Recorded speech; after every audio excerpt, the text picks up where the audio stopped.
Bertrand, parle-nous de cette étude à l'AI3+, dans le traitement du génotype 3 du virus C.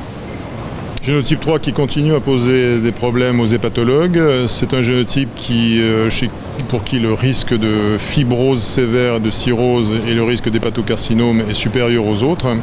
Et c'est malheureusement chez les patients de génotype 3 qui ont une cirrhose, et en particulier s'ils ont été pré-traités, qu'on a des résultats qui n'arrivent pas à atteindre ces fameux 90% qu'on exige actuellement.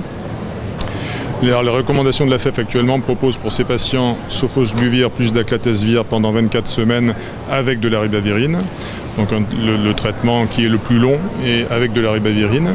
L'étude à l'AL3+, a regardé sur une étude ouverte l'efficacité chez 50 patients dont 75% étaient cirrhotiques et les autres F3, et dont 75% environ étaient pré-traités et les autres donc naïfs. L'efficacité d'un traitement de sofosbuvir plus daclatesvir avec de la ribavirine pendant 12 ou 16 semaines. Les résultats à 12 semaines restent globalement un petit peu insuffisants pour les patients cirrhotiques, et alors que pour les patients F3, 12 ou 24 semaines font très bien puisque ça fait 100%. Mais pour le patient cirrhotique, l'allongement à 16 semaines de sofosbuvir plus daclatesvir avec ribavirine permet enfin de dépasser les 90%, puisque la RVS obtenue dans ce cas-là était de 93%, si je ne me trompe pas.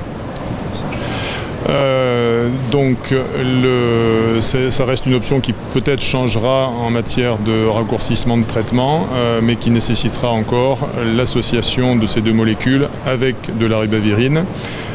Dans un avenir relativement proche, on aura peut-être les nouvelles anti-NS5A qui permettront, en association avec le sofosbuvir, d'espérer des résultats comparables, mais en 12 semaines et sans ribavirine. Voilà. Parfait, donc bonne nouvelle, en attendant mieux. Bonne nouvelle, en attendant mieux l'année prochaine, parce que pour l'instant, dans ce génotype, on n'a pas de solution supplémentaire en vue.